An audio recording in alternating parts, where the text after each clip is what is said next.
तुमचे समोसे बनवताना फुटतात किंवा बुडबुडे येतात किंवा हलवायासारखे खुशखुशीत बनत नाहीत तर कदाचित या 7 चुका तुम्ही करत असाल. माझ्या 30 वर्षाच्या अनुभवातून जाणून घेऊया या चुका आपण कशा टाळू शकतो आणि यूपीच्या हलवायासारखे स्वादिष्ट आणि खुशखुशीत समोसे कसे बनवायचे. परफेक्ट मेजरमेंट सकट दाखवेन म्हणजे बनवताना तुम्ही अतिशय इझिली बनवू शकाल. तुम्ही घरच्यासाठी बनवत असाल किंवा प्रोफेशनली केटरिंगसाठी किंवा कमर्शियली वापरण्यासाठी ही रेसिपी दोन्हीसाठी परफेक्ट आहे. पहिले पण मी समोस्याची रेसिपी दाखवली आहे पण हे थोडे वेगळे आहेत. चला सुरुवात करूया.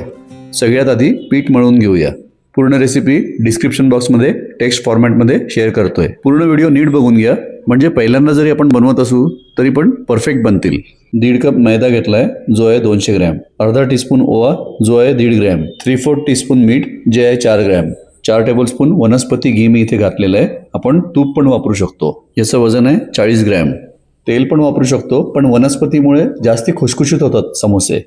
पहिली चूक आपण जी करतो ती हे जे मोहन आहे हे कमी किंवा जास्ती घालतो. हे जे मोहन आहे हे कमी जर घातलं तर खुसखुशीत कमी बनतील आणि जास्ती जर घातलं तर ऑइली बनतील समोसे. अर्धा कप पाणी आपण मोजून घेतलंय जे आहे 100 ग्रॅम. काही लोक म्हणतील एवढं सगळं मेजर करून करायची काय गरज आहे, पण युजली हॉटेल्समध्ये सगळ्या गोष्टी मेजरमेंटनी केल्या जातात. याच्यामुळे पदार्थ दरवेळी परफेक्ट बनतो आणि सेम टेस्ट मिळते आणि जी लोक पहिल्यांदा बनवत आहेत ते बघून पहिल्या वेळीच परफेक्ट बनवू शकतात. वनस्पती मैद्यामध्ये व्यवस्थित मिक्स करून घेतलेलं आहे. हातांनी दाबल्यानंतर असं एकत्र यायला पाहिजे. आता मोजून घेतलेलं पाणी जसं लागेल तसं थोडं थोडं याच्यामध्ये घालायचंय आणि कणिक मळून घ्यायची आहे. दुसरी चूक जी आपल्यापैकी बरीच लोक करतात जी आहे ही कणिक मऊसर मळतात, सॉफ्ट मळतात. ही कणिक आहे थोडीशी घट्टसर ठेवायची आहे कारण मुरल्यावर ही तशी पण सॉफ्ट बनते आणि खूप जास्ती असं मळायचं नाहीये. हे बघा एवढं पाणी उरलेलं आहे जे आहे साधारणपणे 20 ग्रॅम म्हणजे 80 ते 85 ग्रॅम पाणी आपण कणिक मळताना वापरलेलं आहे. मळलेली कणिक कव्हर करून ठेवूया. आता बनवूया स्टफिंग. 750 ग्रॅम उकळलेले बटाटे सोलून घेऊया. एक मसाला बनवून घेऊया.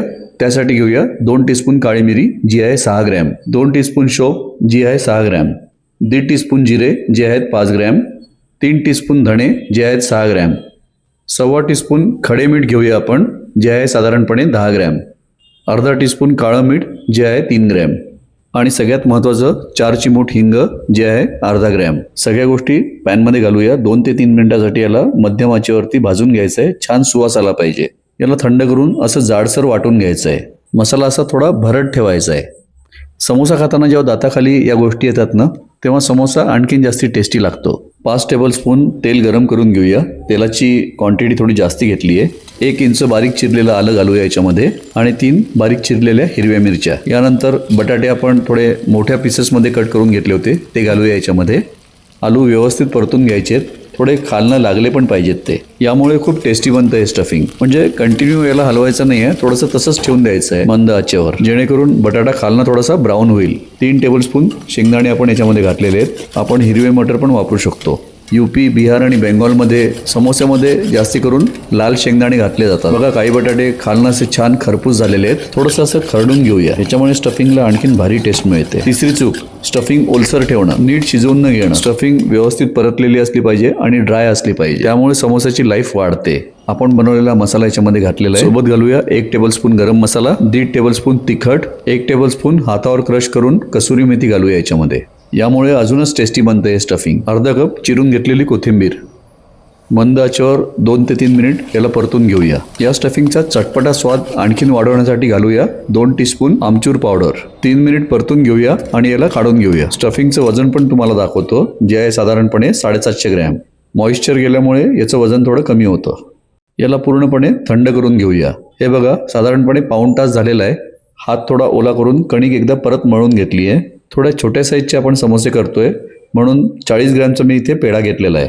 रेग्युलर साईजचे जर समोसे बनवायचे असतील तर आपल्याला 50 ते 60 ग्रॅमचे गोळे घ्यायला लागतील. बघा अशा प्रकारचे हे राऊंड शेपचे गोळे करायचे आहेत. या डोपासनं 8 गोळे झालेले आहेत. सगळ्यात महत्त्वाचं म्हणजे गोळे ओल्या कापडाने कव्हर करून ठेवायचे. याला आता अंडाकृती आकारामध्ये लाटून घ्यायचं आहे. खूप जास्त जाड नाही ठेवायचं याला. हे बघा याला असं मी लाटून घेतलंय. आता याला 2 भागांमध्ये कट करून घेऊया. एका पट्टीपासनं 2 समोसे बनतील.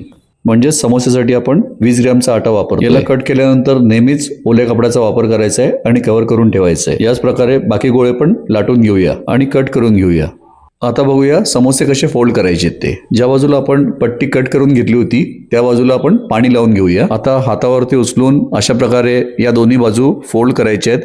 एक दुसऱ्याला चिटकवायच्या आणि बोटांनी व्यवस्थित दाबून घ्यायचे आहेत. टोकाचा भाग पण व्यवस्थित चिटकला पाहिजे. चौथी चूक गरम स्टफिंग भरणे. स्टफिंग पूर्णपणे थंड झाल्यानंतरच भरायचं आहे, नाहीतर समोसे लवकर खराब होऊ शकतात. याला असं थोडंसं दाबून घ्यायचंय म्हणजे आतपर्यंत स्टफिंग जाईल. आता या कडांना पाणी लावून घ्यायचंय.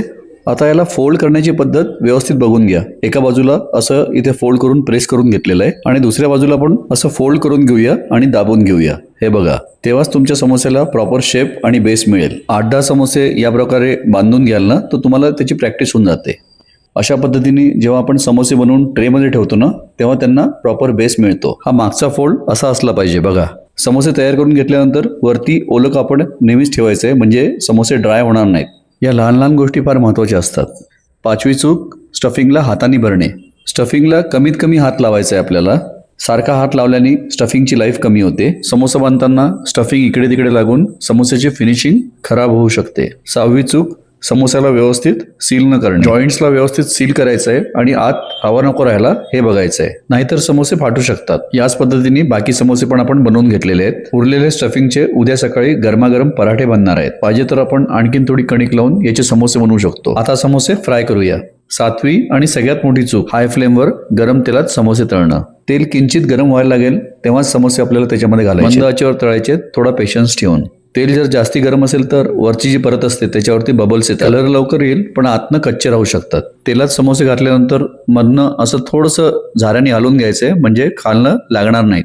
समोसे एकदा थोडे असे वरती आल्यानंतर थोडं टेम्परेचर आपण वाढवू शकतो. समोसे व्यवस्थित फ्राय होण्यासाठी कमीत कमी 12 ते 15 मिनिटं लागतात. थोडा पेशन्स ठेवून आपल्याला याला तळून घ्यायचं. तेव्हाच आपल्याला मिळेल यूपीच्या हलवाईसारखा खुसखुशीत समोसा. हे बघा, बिलकुल गोल्डन ब्राऊन रंग आलेला आहे. आणि आता हे समोसे काढून घेऊया. मस्त कुरकुरीत झाले आहेत हे. यासोबत हवी चिंच गुळाची चटणी, हिरवी चटणी आणि तळलेली हिरवी मिरची, थोडं वरती मीठ घालून. स्टफिंगमध्ये हिरवे वाटाणे आपण बॉईल करून घालू शकतो किंवा थोडे ताजे मटर आणि काजू पण घालू शकतो. इतका मस्त खस्ता झालेला आहे ना, तुम्ही बघू शकता. आणि स्टफिंग तर विचारूच नका, एक नंबर झालंय. बाहेरनं बिलकुल कुरकुरीत आहे आणि आतमधनं एकदम टेस्टी. प्रत्येक बाईट मध्ये स्वाद आहे. जर तुम्हाला समोसे आवडत असतील आणि जर तुम्ही अशा प्रकारचा समोसा खाल्ला असेल तर कुठे खाल्ला हे मला कमेंट करून नक्की कळवा. आणि हा व्हिडिओ कुठल्या सिटीमधनं तुम्ही बघताय हे पण कमेंट करून कळवा. व्हिडिओ आवडला तर लाईक करा, चॅनलला सबस्क्राईब करा आणि बेल आयकॉन दाबा, म्हणजे माझ्या येणाऱ्या व्हिडिओचे नोटिफिकेशन्स तुमच्यापर्यंत पोहोचतील. व्हिडिओ पूर्ण बघितल्याबद्दल तुमचे खूप खूप धन्यवाद. जय हिंद, जय महाराष्ट्र, वंदे मातरम, भारत माता की जय.